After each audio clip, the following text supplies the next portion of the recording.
La función indirecta de utilidad. Cuando tenemos el problema de la maximización de la utilidad sujeto a la restricción presupuestaria y hemos obtenido ya las funciones de elección que dependen de los parámetros del problema, si sustituimos estas funciones de elección en la función objetivo, obtenemos la función indirecta. Esta función indirecta va a depender de los parámetros. Es decir, vamos a tener, en vez de la función de utilidad que depende de x1 y de x2, vamos a tener una función de utilidad indirecta que depende de p1, p2 y el ingreso.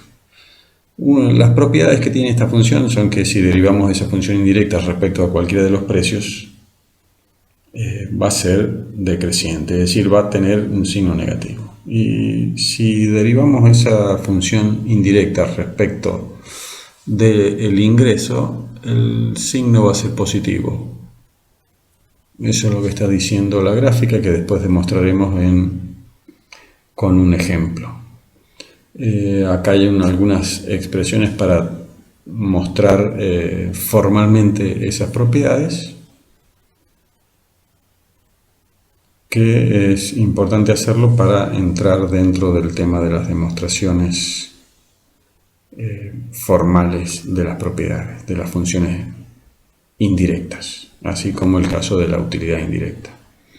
La segunda propiedad es la de la homogeneidad de grado 0, que significa que si multiplicamos a la función A dentro de la función indirecta a cada una de las variables independientes por una constante positiva, el resultado va a ser la misma función.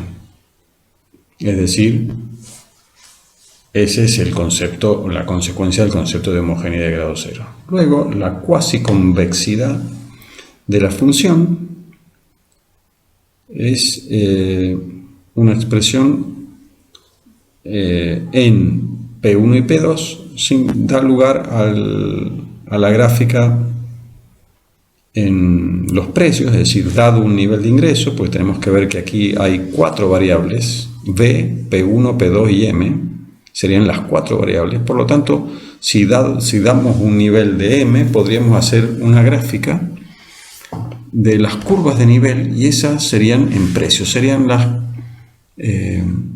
curvas de nivel de la función indirecta dado un nivel de ingreso. ¿Qué es lo que se muestra? Que ese conjunto es convexo.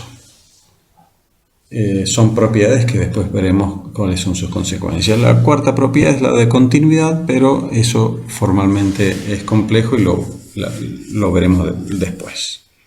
La cuestión importante es que la función indirecta, cuando aumentan los precios, se reduce el nivel de utilidad, y eso es lo que vimos como primera propiedad. Eso hace que cuando aumenta la utilidad indirecta, se dirige hacia el origen. Lo veremos en una gráfica. Ahora lo vamos a ejemplificar con la Cobb-Douglas. Tenemos la función de utilidad de Cobb-Douglas. Hacemos la transformación monótona, es decir, solamente cambiaríamos los números a las curvas de inferencia. Por ejemplo, una transformación monótona creciente es la del logaritmo. El resultado va a ser las mismas curvas de demanda. Obtenemos la lagrangiano, las condiciones de primer orden, y sucesivamente se operará para lograr las demandas de esta función de utilidad Cobb-Douglas. Una vez obtenidas las demandas de la Cobb-Douglas, vamos a sustituirla en la función objetivo, es decir, en la función de utilidad original, y así es como vamos a llegar a la función de utilidad indirecta. Ya sabemos que son las demandas marshallianas las que estamos sustituyendo, que son las del problema original de maximización de utilidad. La utilidad indirecta, para el caso de una Cobb-Douglas,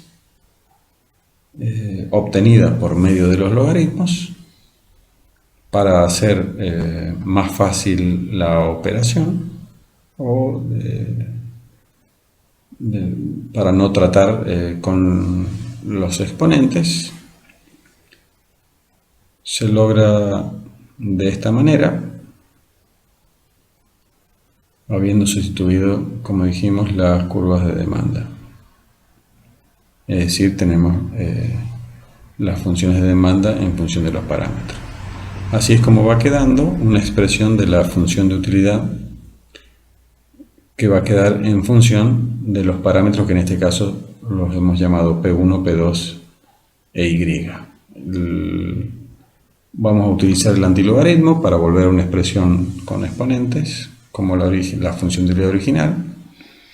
Y aquí vamos a utilizar las derivadas para expresar las propiedades. En este caso, la primera propiedad, que es la derivada respecto de P1, que va a dar negativo.